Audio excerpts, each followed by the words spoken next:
Sumatera Selatan.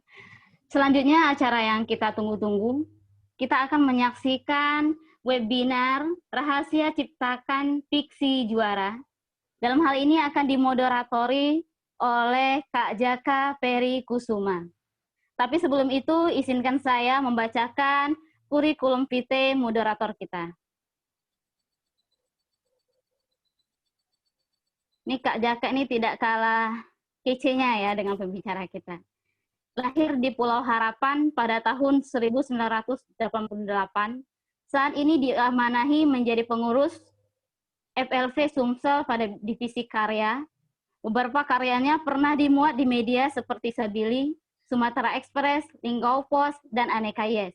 Telah menerbitkan beberapa antologi cerpen dan puisi bersama penulis lainnya, diantaranya Bening Subuh Musi, Kerdam Cinta Palestina, Perempuan Langit, Memahat Mega Makna, Bidadari Benua, FLV Sumsel, kemudian merupakan juara 3 Lomba Cerpen Milad ke-23 FLP, peraih 10 besar Nobel Remaja Terbaik KMI 2020, dan seorang kepala sekolah. Jadi selain jadi penulis, beliau merupakan pimpinan di salah satu sekolah di Banyuasin ya. Baiklah, mari kita sambut moderator kece kita, Kak Jaka Peri Kusuma. Kepada Kak Jaka, disilakan.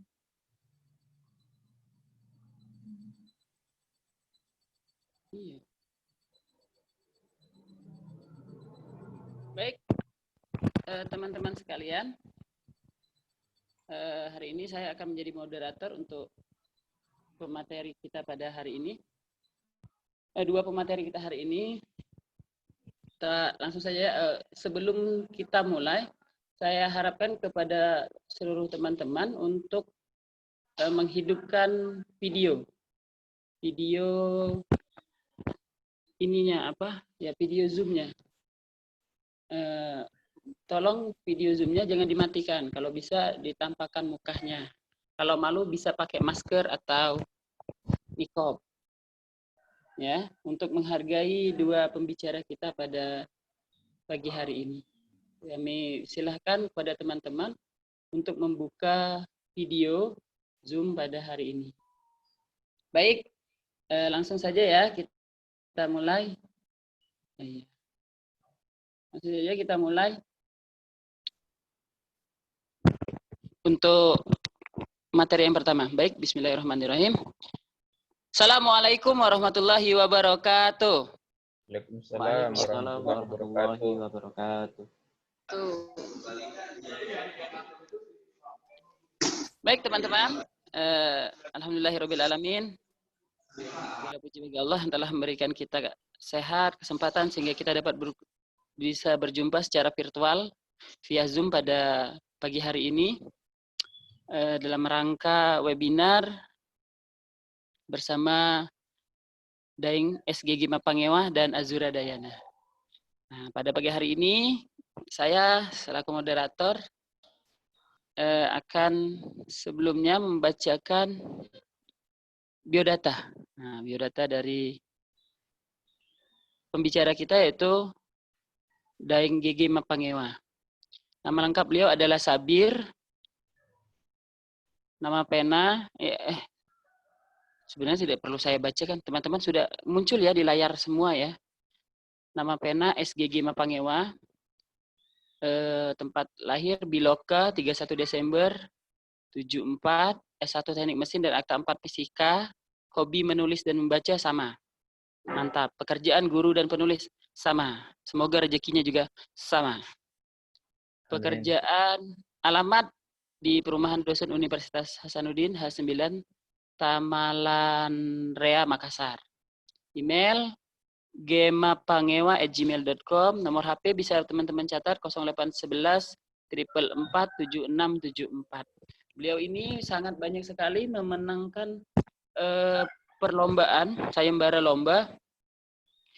Itu kalau tidak salah sampai 20 sayembara tingkat nasional dari tahun 2004 sampai hari ini. Sampai 2020. Jadi memang raja kompetisi sekali beliau ini.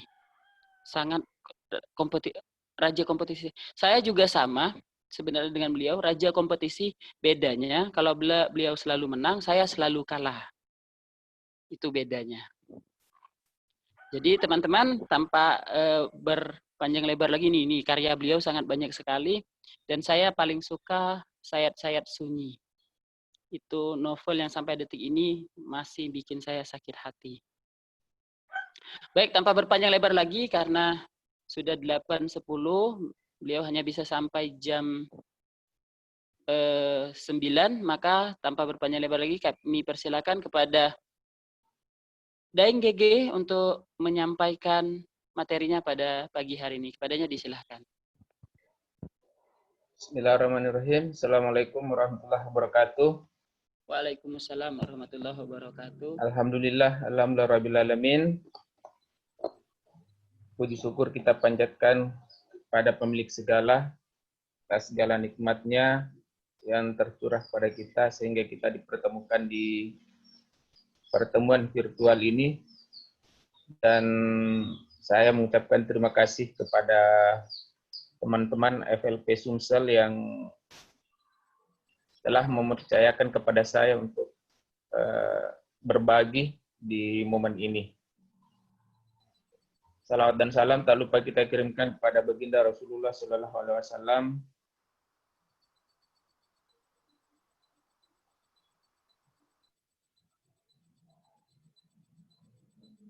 Deng, suaranya putus-putus. Halo?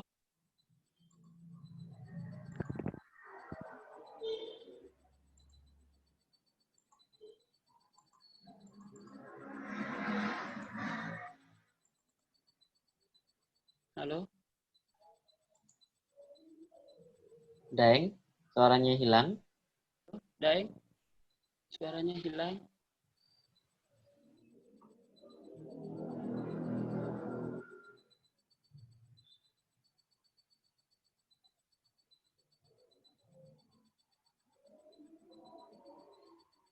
Halo Daeng? Halo Daeng, suaranya menghilang. Kayaknya kendala sinyal ya teman-teman. Sepertinya ini beliau terkendala dengan sinyal. Daeng terkeluar juga dari akun ini, Kak. Sudah bener, hilang dari akun ini. Kayaknya benar-benar memang terkeluar dari ini deh, dari apa? Enggak terkeluar kok. Ada ya? Ada masih. Cuman unmute dia. Oh, tolong iya ya. Waalaikumsalam. Waalaikumsalam. Waalaikumsalam. Halo? Halo. Halo. Ya, silakan. Saya masih ada? Masih didengar? Masih. Masih ya? Ya, masih. Saya bisa ini share screen, minta tolong dijadikan dulu ini co-host. Danang.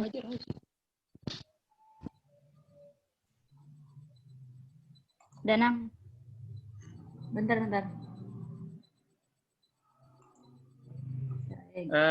Saya mohon maaf hanya bisa bertemu dengan teman-teman sampai jam 10, tapi insya Allah di lain waktu masih bisa ya. Karena ketika saya iakan agenda ini, saya berpikir bahwa acara kantor ini atau acara dinas ini hanya sampai hari Sabtu. Ternyata hari Ahad juga, dan ininya lagi pas hari Ahad ini harus Zoom ya. Jadi pertemuan pertama dengan kelima harus Zoom, dan hari ini pertemuan kelima. Sementara pertemuan 2, 3, 4 kemarin itu masih bisa lewat ruang chat, dan hanya bisa ini tidak ketahuan kalau tidak aktif ya. Jadi nanti insya Allah saya akan bergeser ke pertemuan ke agenda saya pas jam 10. Baik, saya share screen materi saya. Ini berbagi ya, karena setiap penulis pasti punya trik bagaimana caranya menjadi pemenang lomba. Untuk materinya insya Allah saya bagi ke Mas Danang nanti, tapi dalam bentuk Word ya, supaya lebih bisa dicerna ya. Oke, baik. Yang pertama, sebenarnya trik untuk menang lomba itu adalah menggugurkan 1001 alasan yang biasanya ada ya. Setiap kita ingin menulis, banyak sekali alasan kita ya. Yang pertama, alasan sibuk. Setiap orang seolah-olah merasa dirinya sibuk ya, mahasiswa, ibu rumah tangga, orang kantoran, ya. Padahal setiap orang itu punya waktu 24 jam. Banyak orang yang berhenti menulis setelah bekerja, ya. Ketika masih kuliah, masih bisa mengatur waktunya, masih bisa menulis, masih kita lihat namanya, tapi setelah punya pekerjaan tetap, kantoran misalnya, menghilang dari peredaran, ya, tergantikan oleh penulis-penulis lain. Kenapa? Karena kesibukannya. Nah, untuk tetap aktif menulis, tentu saja kita harus menghapus alasan sibuk ini. Ya, ini ada poin 24 kurang medsos bahwa setiap orang punya waktu 24 jam. Dan ada orang yang merasa sibuk tapi masih aktif di medsos, ya. Masih menyempatkan diri untuk masuk di grup WA. Setiap grup WA yang ada di HP-nya ngobrol, ya. 30 menit kalian ngobrol tanpa unfaedah ya. Misalnya cuman hahaha di grup WA itu 30 menit itu kalian bisa pakai untuk menulis 2 halaman. Ya. Jadi kalau ada yang mau menulis dengan alasan sibuk selama ini tidak bisa menulis, kalian hanya mengorbankan waktu kalian di medsos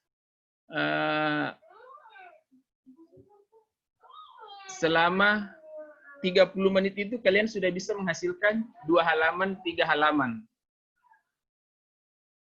Berikutnya, jangan menunda, ya. Ini kebanyakan menunda juga itu membuat kita tidak punya satu karya pun, ya.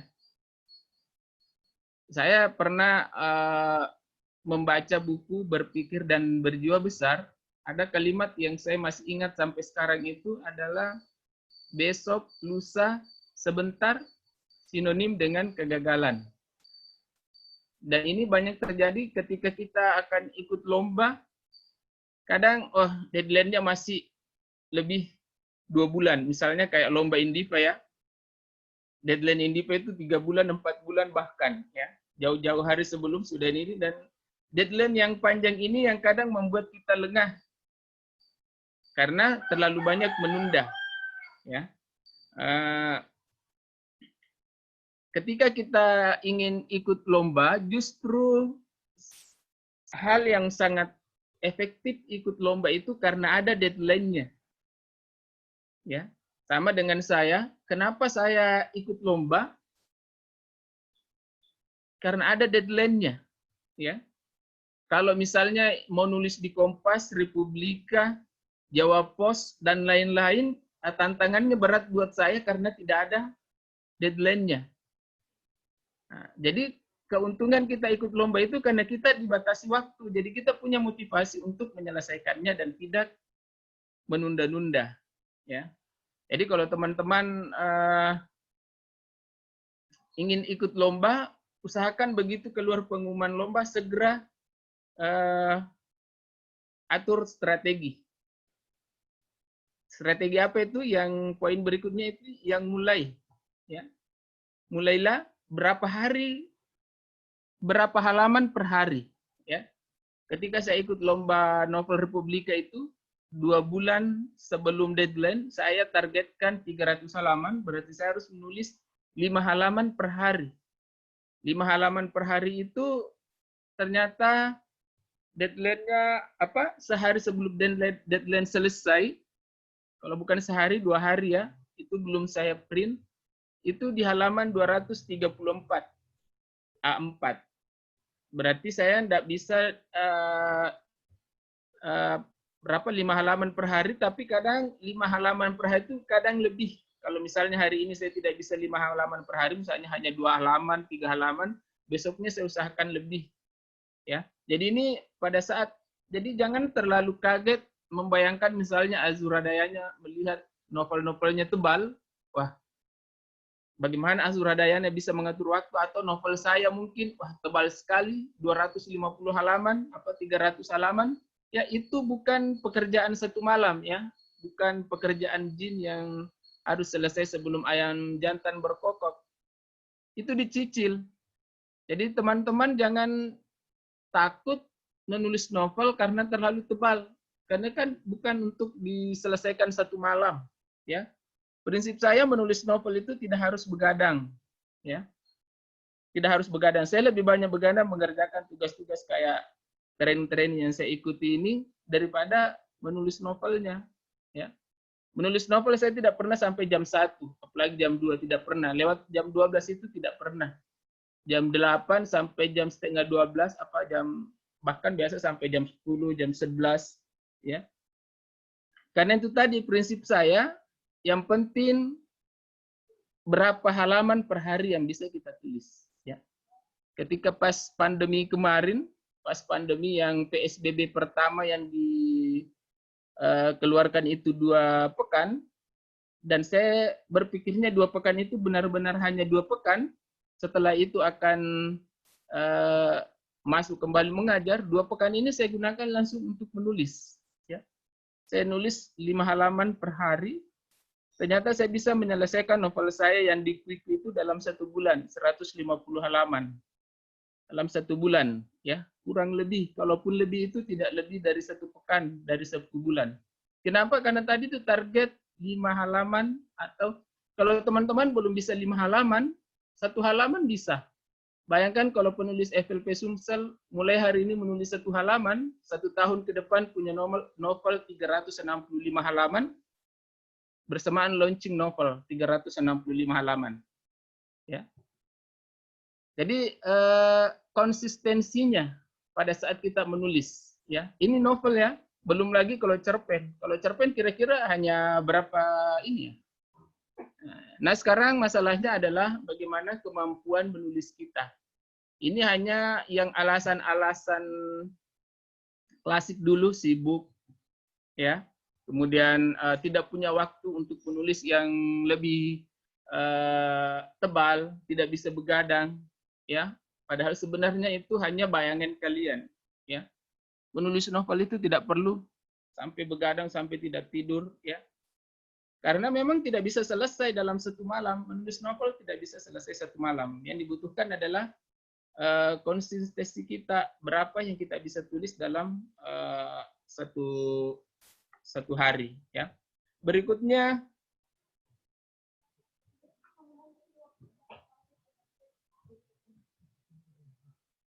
ini perbanyak peluang, ya.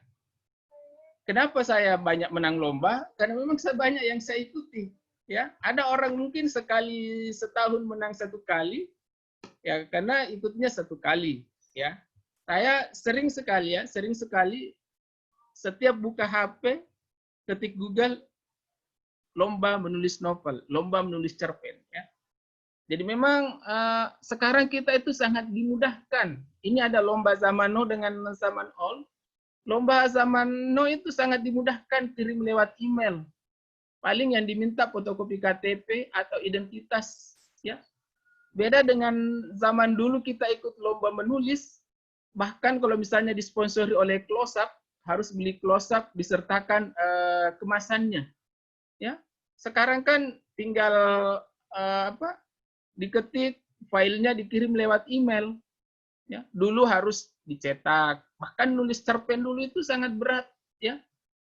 Nah, sekarang dengan teknologi sekarang, apalagi sekarang kan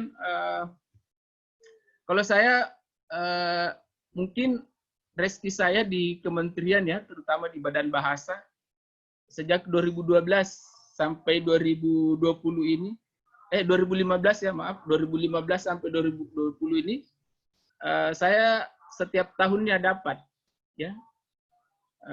Dan memang selalu ikut lombanya. Jadi teman-teman mungkin padahal badan bahasa itu bukan mengharuskan harus guru, ya. Cuman memang harus ini sih bisa beradaptasi. Beradaptasi maksudnya di sini ketika kayak tahun 2019 kemarin kan yang dibutuhkan picture book, pickbook, ya. Saya sampai harus belajar bikin pickbook, ya. Dan tantangannya memang besar ya. Kalau misalnya semangat setengah pasti mundur karena pertama ilustrator, ya. Ilustrator kemarin itu pengalaman saya 2017 ikut di Badan Bahasa itu, yang pertama saya kontrak saya dengan ilustrator, saya ikut 3 buku, kalau menang 1 buku dia dapat 2 juta, ya, dari 10 juta. Tapi kalau tidak menang tidak dapat apa-apa, berdua kita tidak dapat apa-apa. Dan ternyata saya menangnya 1 buku, ya. Itu pengalaman saya, bukan 2 juta ya, 2,5 juta untuk ilustrator. Nah, tahun 2018 saya pindah ilustrator lagi. Pindah ilustrator itu perjanjian saya 1 buku 1 juta, bukan lagi 2,5 juta, tapi menang tidak menang saya harus bayar. Ya. Dan ternyata saya menang, jadi dia 1 juta. Kemudian tahun ketiga 2019 masih picture book ya. Picture book ini perjanjian saya lagi 1 ilustrasi 100.000. Jadi kalau misalnya 1 buku itu saya pakai 10 ilustrasi, berarti saya bayarnya 1 juta, ya. Dan saya batasi 1 buku itu saya paling 13 ilustrasi, ya. Ternyata menang 3 buku, ya. Menang 3 buku, jadi ilustrator dapat 1 juta 1 buku karena memang tidak hanya sekitar 10 atau 11, saya dapat sisanya 11 juta itu, ya, per buku. Jadi silahkan teman-teman yang memang ingin berjaya di lomba, berarti memang tidak pilih-pilih lomba, ya. Sekarang saja ini saya sementara ikut lomba lagi di Kementerian yang Pendidikan Dasar dan Menengah. Karena kebetulan juga saya ngajar di SMP, jadi lomba SMA saya bisa ikut, lomba SMP juga bisa ikut, ya. Baik, berikutnya bagaimana mengatur strategi. Yang pertama ini sangat kriteria, pastikan semua kriteria lomba sudah terpenuhi. Bahkan saya kalau ikut lomba itu saya checklist. Oh ini sudah, ketika saya mau mengirimkannya itu misalnya pernyataan bermaterai, saya checklist, sudah ada, masukkan di amplop. Kemudian semua saya checklist untuk meyakinkan bahwa tidak ada yang tertinggal. Tidak ada lagi kriteria yang belum terpenuhi atau tertinggal yang tidak saya ini. Karena sering sekali teman-teman ikut lomba itu japri saya. Nah, saya lupa ternyata kirim fotokopi KTP. Atau ternyata naskah saya bukan Times New Roman, saya lupa. Ternyata harus Times New Roman, seperti itu ya. Jadi itu juga harus diperhatikan. Kemudian penampilan naskah, ini yang mungkin bayangan teman-teman itu tidak pernah ada dalam penilaian, tapi sebenarnya penampilan naskah berbanding lurus dengan kualitas cerita kita. Ketika naskah kita itu penampilan naskahnya biasanya tidak rapi, biasanya juga kualitas tulisan kita itu tidak terlalu bagus, ya. Pengalaman saya ketika ikut lomba cerita rakyat di Kementerian Pendidikan ya, dan saya menang, itu 8 besar diundang untuk wawancara di Jakarta dengan membawa naskah masing-masing. Ternyata kami berdelapan itu sama semua penampilan naskahnya. Rata kiri kanan, dialognya paragraf baru semua, ya. Jadi rapi, sama. Jadi itu berarti yang lolos dengan kualitas naskah untuk 8 besar itu memang sudah teruji di penampilan naskah. Karena saya sering jadi juri lomba juga, kadang ada naskahnya yang tidak rata kiri kanan, ya, semuanya rata kiri. Ada yang penulisan dialognya bercampur dengan narasinya, ada yang dialognya masih salah, penulisannya yang mana huruf kapital, pemakaian tanda petiknya masih salah, ya. Dan itu akan terbaca, oh ini belum profesional nih orangnya, ya. Nah, makanya ketika teman-teman membaca karya orang lain, usahakan jangan hanya dinikmati, tetapi juga dipelajari. Oh, seperti ini ya penulisan dialog. Oh, ini untuk naskah yang termuat ya, terutama mungkin misalnya naskah-naskah di Indiva, di Gramedia, di penerbit-penerbit yang memang sudah di ini ya, karena kalau penerbit indie juga kadang tidak terlalu ini ya. Yang penting bisa bayar berapa ya, dan editornya juga tidak ada ya. Jadi penampilan naskah benar-benar harus serapi mungkin ya, rata kiri kanan, kemudian ejaannya, belum ejaannya, kemudian jaga tenggat, jangan sampai melewati tenggat waktu ya. Jadi kadang kita nulis itu, saya pernah ya, novel Ayah Aku Rindu itu sebenarnya pernah saya ikutkan mau ikutkan di lomba novel Indipa tahun sebelumnya ya. Ternyata saya tidak bisa selesaikan sampai habis waktunya. Nanti setelah ada lomba berikutnya baru saya selesaikan dan ternyata menang ya. Sebentar saya cas dulu HP saya, laptop saya.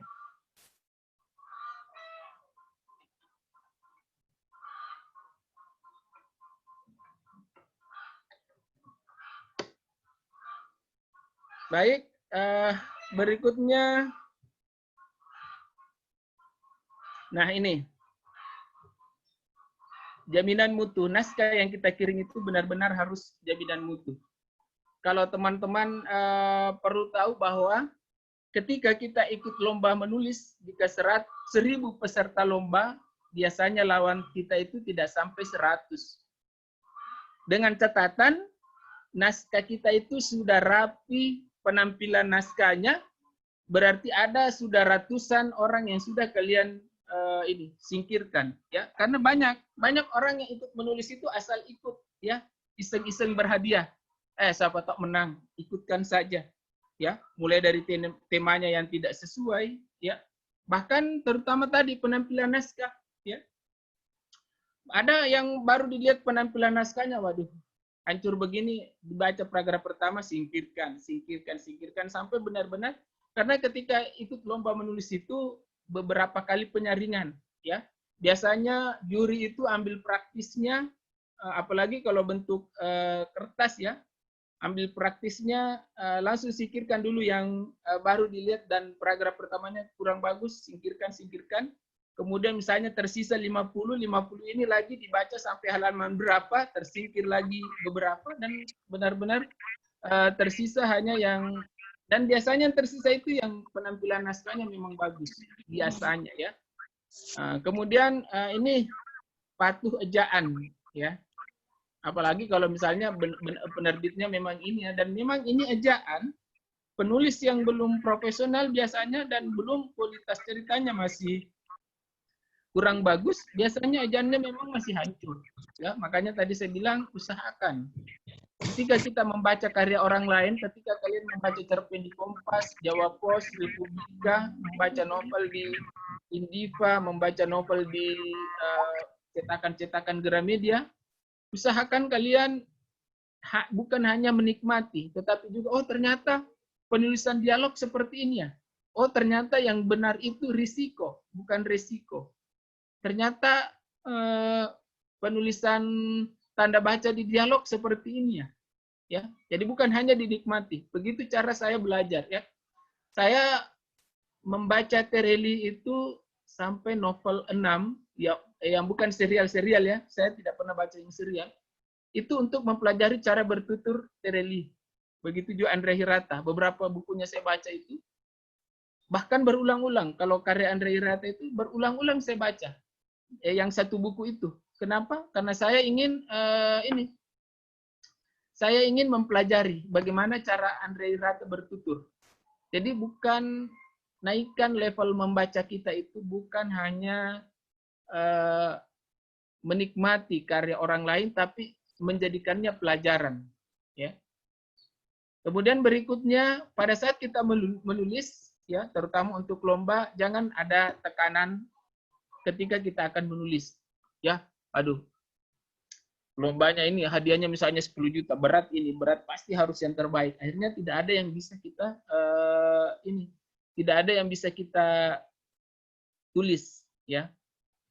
Ketika apalagi sekarang kan zaman laptop, ya, zaman komputer yang bisa diedit, bukan mesin ketik, ya, bukan mesin tik, ya. Jadi silahkan menulis itu tanpa ada tekanan bahwa harus keluar kalimat yang paling bagus, ya. Begitu ada begitu ada kalimat yang muncul, itu yang disampaikan dulu, ya. Yang penting jangan mulai lagi dengan pada suatu hari, ya. Itu sudah terlalu ya, terlalu menampakkan diri bahwa baru benar-benar pemula, ya. Pada suatu hari ada juga kalimat pemula itu yang sangat basi. Ada seorang anak bernama Ardi, ya. Nah, kalau kunci saya itu memulainya dengan deskripsi latar, deskripsi tokoh, dan paling sering dengan adegan. Ya, misalnya saya baru saja merapatkan duduk di kursi perpustakaan ketika tiba-tiba seseorang datang menepuk pundakku dari belakang. Jadi orang penasaran siapa yang datang menepuk pundaknya, ya. Mulai dengan adegan, ya. Ini jadi jangan ada tekanan harus mengeluarkan kalimat yang paling bagus.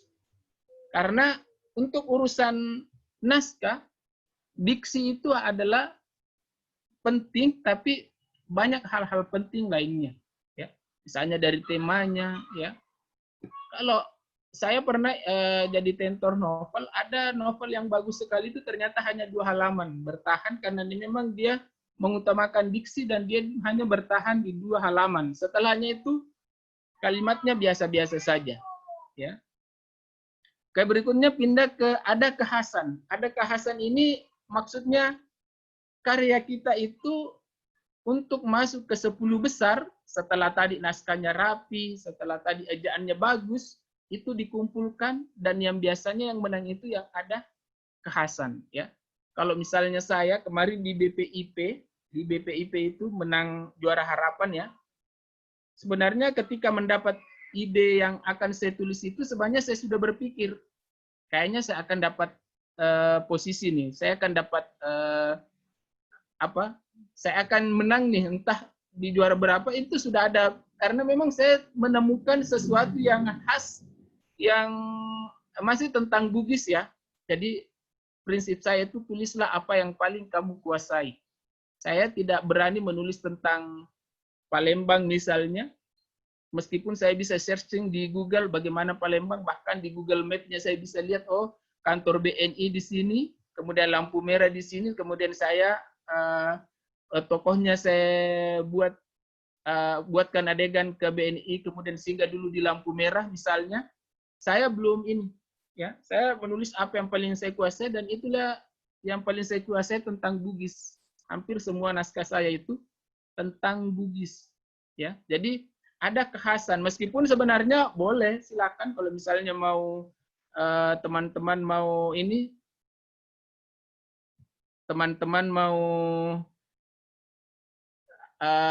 menulis latar dengan hasil searching itu silakan, ya. Cuman saya memang selalu mengutamakan bahwa apa yang paling kuasai karena ada kekhasan di situ, ya.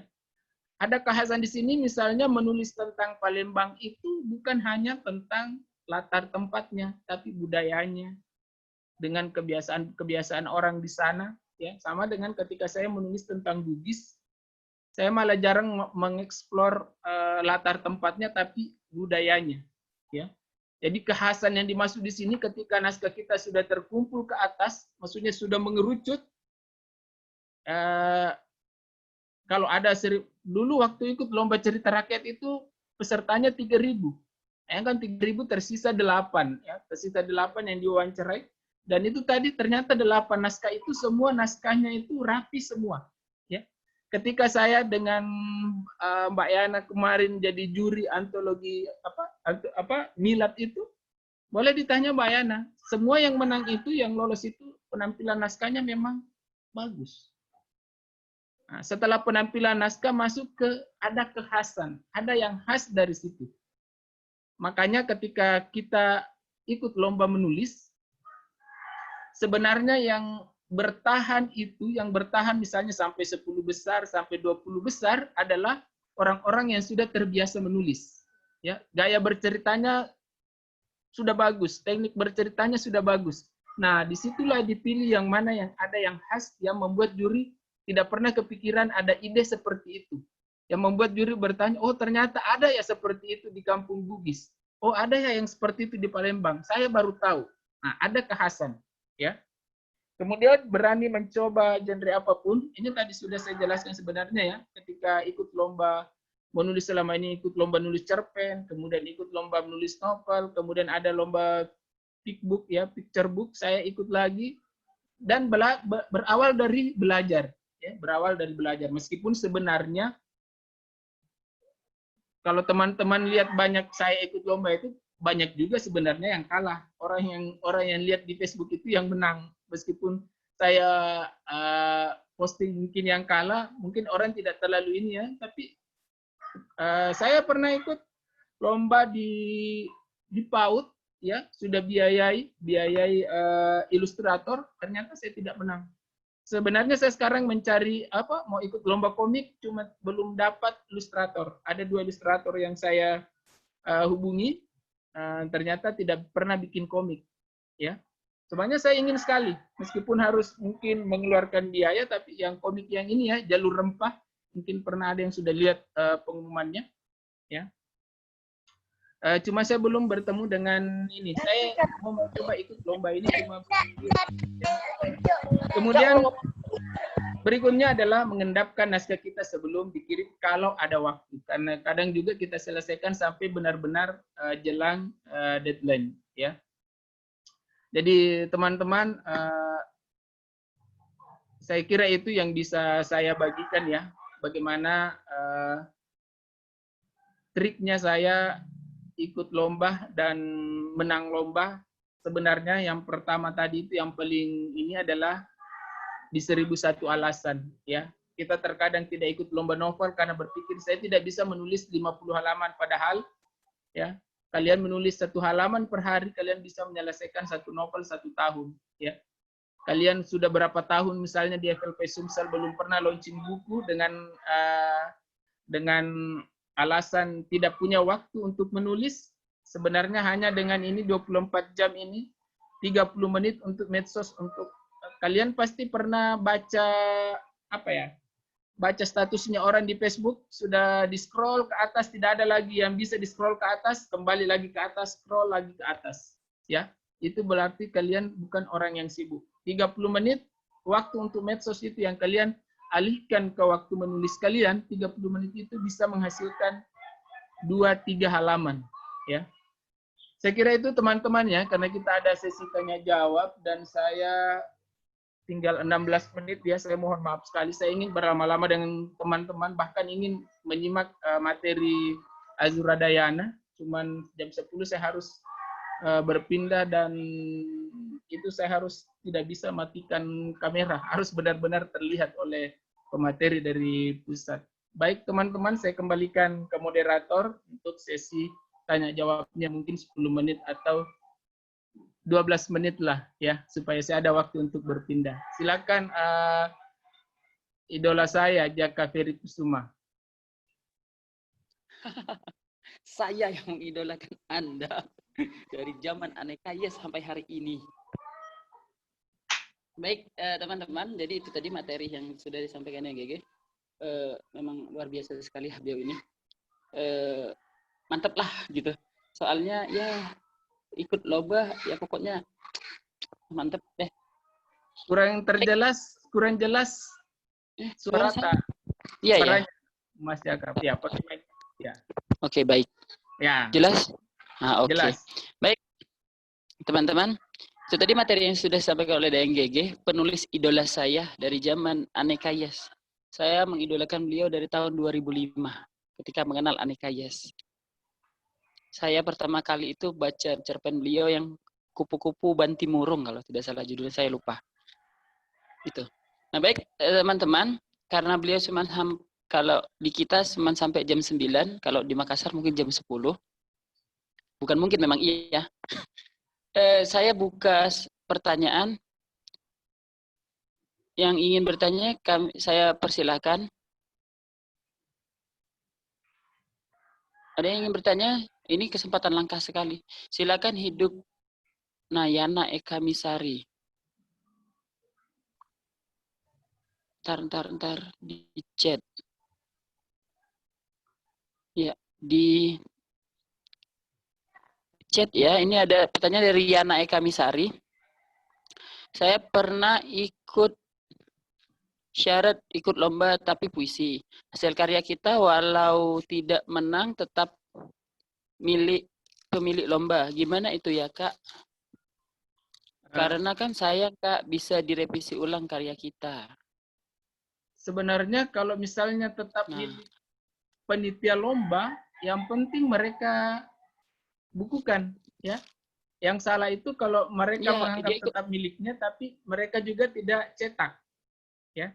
Jadi kalau misalnya sudah ada perjanjian awal sebelumnya seperti itu, memang harus patuh.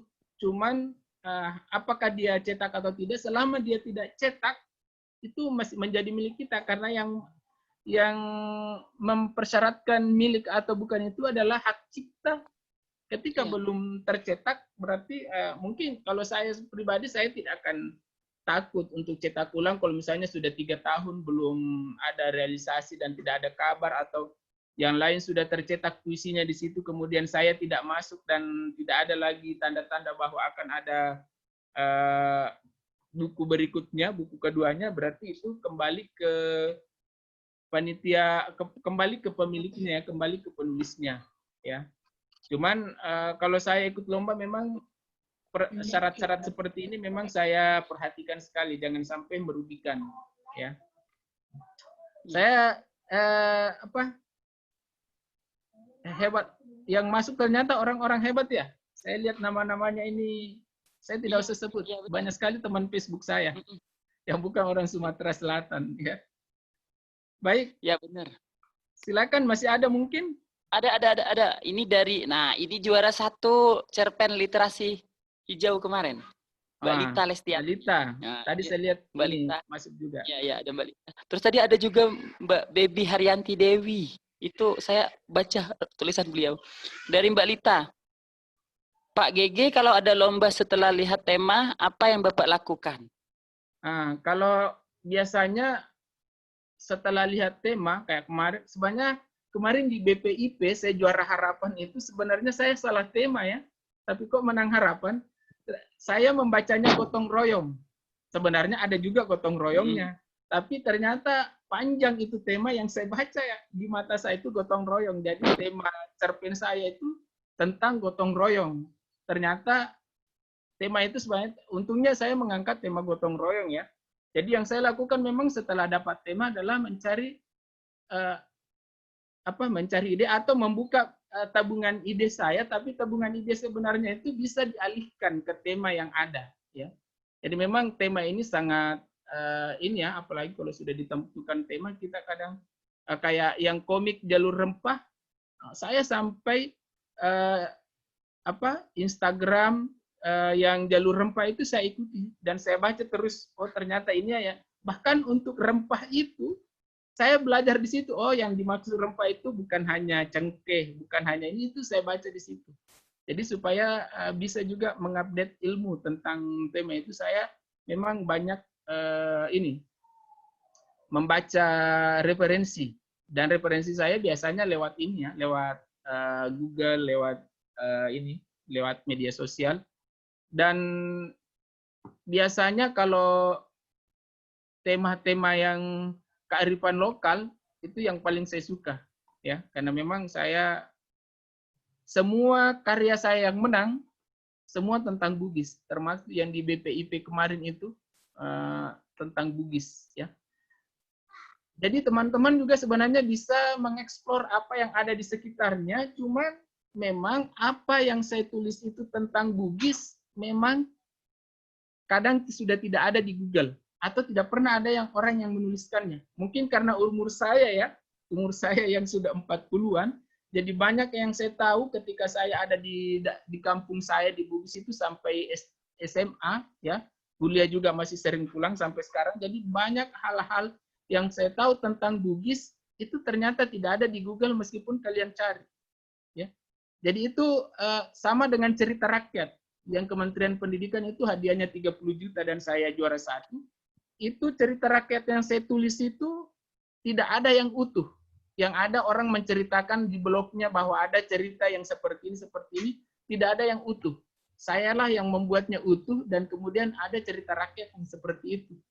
Ya, begitu juga dengan yang BPIP kemarin, ya, tentang ini, bagaimana orang-orang Bugis dulu bertani yang mengandalkan gotong royong, ya, bahkan turun ke sawah pun harus musyawarah dulu. Sekarang tidak ada sekarang, dan itu tidak ada di Google. Ya, ketika naskah saya menang dimuat di Femina tentang bedak hitam, cara membuat bedak hitam itu tidak ada di Google, ya. Itu tapi saya tahu karena ketika kecil saya sering memperhatikan, ya. Saya sering memperhatikan ibu saya membuat yang seperti itu. Ya, jadi saya tinggal tanya-tanya ulang, saya sudah dapat, ya. Jadi kalau tema-tema yang kita angkat itu sebenarnya kenapa saya menang ya, karena memang tidak ada yang pernah menceritakannya yang seperti itu. Jadi kalau teman-teman mau ini bisa kalian wawancara dengan orang tua kalian tentang apa sebenarnya bagaimana orang-orang seperti ini, bagaimana dulu budaya misalnya bertani, bagaimana budaya itu nilai jual saya, itu kekhasan saya. Jadi kalau hanya cari di Google misalnya tentang ini kemudian diceritakan ulang, itu belum khas, ya. Jadi rata-rata karya saya itu yang menang itu memang sudah tidak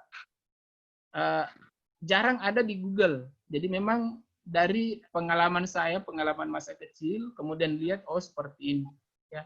Kayak kemarin di BPIP itu lilin kemiri. Bagaimana kemiri itu bisa dibuat seperti dupa. Dupa Arab itu yang bisa dibakar, ya, kayak orang-orang Cina itu bisa dengan kemiri yang ditumbuk dengan kapas kemudian dilengketkan di bambu itu, ditusuk bambu itu. Itu saya lihat ibu saya buat seperti itu. Dan itu tidak ada di Google. Makanya ketika saya mendapat ide itu, saya langsung berpikir, kayaknya ini akan menang ini, ya. Karena dengan gotong royongnya, saya kembalikan bagaimana orang Bugis sebelum turun menyemai benih padinya itu, lilin kemiri itu akan di karung,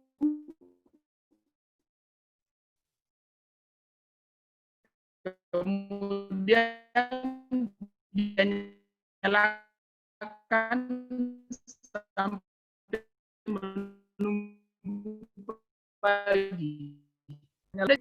Ya, yaitu kekhasan. Jadi teman-teman kalau mau mengangkat yang khas, kalau misalnya belum bisa yang seperti saya tidak ada di Google, bahkan paling tidak yang ada di Google itu dikembangkan apa yang bisa ditambahkan supaya lebih menarik. Saya kira begitu Mbak Ita Lestianti, ya. Oke, yang lain mungkin. Ya, itu tadi juga bisa, kan tadi Daeng juga sempat membahas masalah kekhasan, yaitu bisa menjawab pertanyaan dari Diaul Hikmah tadi. Diaul Hikmah pertanyaan berikutnya itu, dia nanya juga tentang kekhasan. Nah ini dari Kang Ipan Aulia, dari FLP Surabaya. Oh iya, untuk manajemen waktu antara menulis dan dengan mengajar, terus terang novel yang saya banyak tulis di waktu mengajar itu hanya Lontara Rindu. Ya, yang lainnya itu hampir semuanya saya tulis malam. Ya, jadi saya tidak misalnya kasih tugas ke siswa, saya duduk kayak guru tempo dolo, ya, yang kasih tugas ke siswa kemudian gurunya asik juga dengan pekerjaannya, tidak. Ya, jadi memang waktu menulis saya malam. Ya, jarang sekali saya nulis siang. Misalnya di sekolah di sela-sela ini tidak. Saya benar menghabiskan waktu saya untuk sekolah. Ketika ini, kecuali berkas-berkasnya, misalnya mau di scan, mau di print, nah itu saya kerjakan di sekolah di jam pada saat saya tidak mengajar. Ya, tapi kalau jam menulis saya itu malam. Biasanya sebelum pandemi saya malah menyempatkan ke warkop 2 jam, jam 8 sampai jam 10. Tapi pas pandemi ini saya sudah tidak pernah ke warkop. Jadi benar-benar di rumah, dan itu 2 jam. Saya selalu menyempatkan waktu 2 jam, 2 jam. Ya. Saya sebenarnya ingin sekali berlama-lama dengan teman-teman, ya, mumpung hari Ahad, mumpung berkumpul di sini, tapi insya Allah ada Mbak Yana nanti yang akan melanjutkan sesi ini, ya. Insya Allah tuan rumah kita hari ini juga hebat-hebat, ya. Dan luar biasa FLP Sumsel bisa mengadakan acara ini, mempertemukan saya dengan Yana dan mengajak teman-teman dari luar Sumsel untuk bergabung di sini. Meskipun barusan ada acara mungkin yang on time sekali, ya.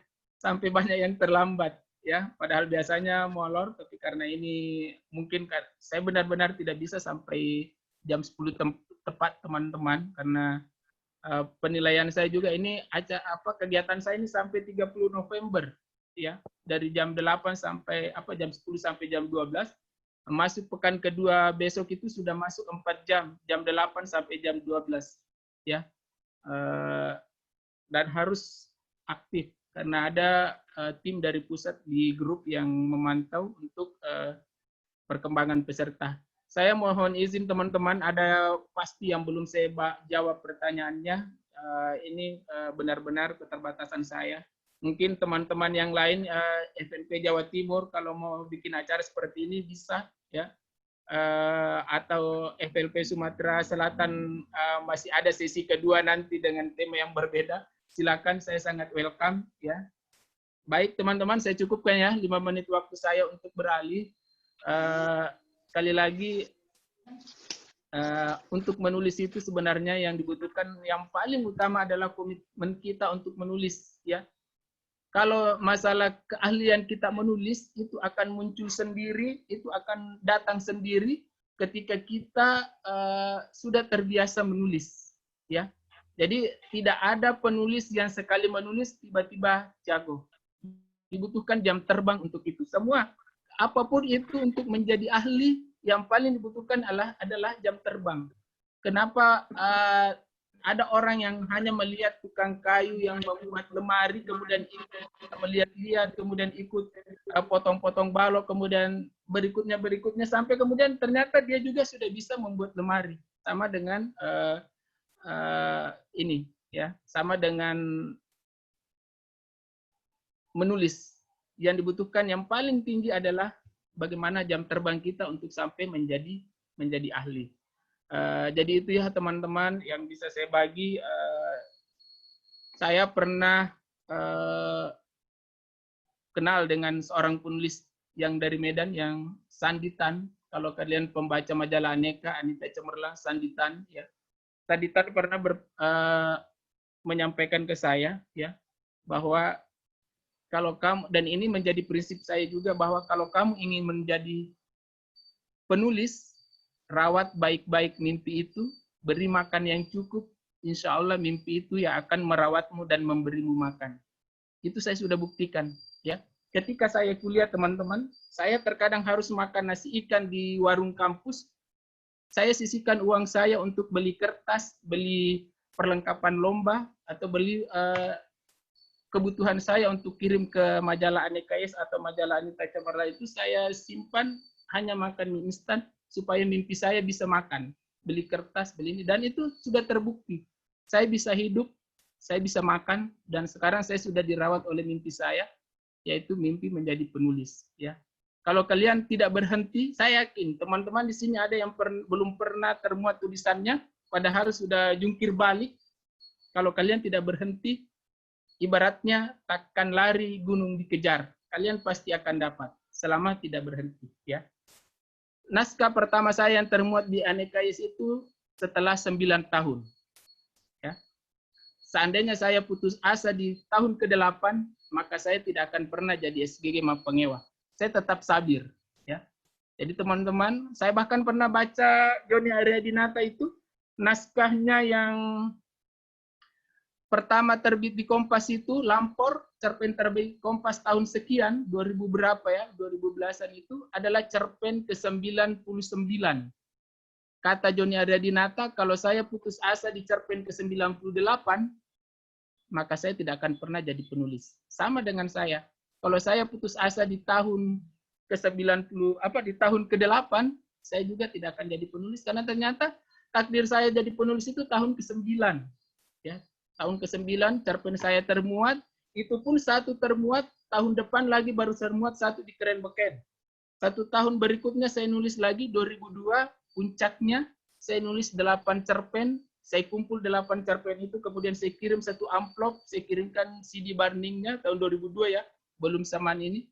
Ternyata 8 cerpen itu dimuat. Edisi ini di Aneka S, edisi berikutnya di Keren Beken, berikutnya lagi Aneka, termuat terus sampai kemudian diajak jadi kontributornya. Ya, bahkan saya diminta nama pena 2. Jadi kadang dalam satu edisi itu cerpen saya 2 termuat. Satu SKG Mapangewa, satu lagi Dutaking. Ya, dalam satu edisi itu karena produktifnya. Ya, jadi teman-teman ada masanya selama kita tidak berhenti. Saya cukupkan ya, saya tidak usah menunggu moderator untuk ini. Saya pamit teman-teman, saya langsung leave ya karena saya harus bergabung di Zoom sebelah. Assalamualaikum warahmatullahi wabarakatuh. Waalaikumsalam warahmatullahi wabarakatuh. Waalaikumsalam warahmatullahi wabarakatuh. Ya, baik teman-teman, itu tadi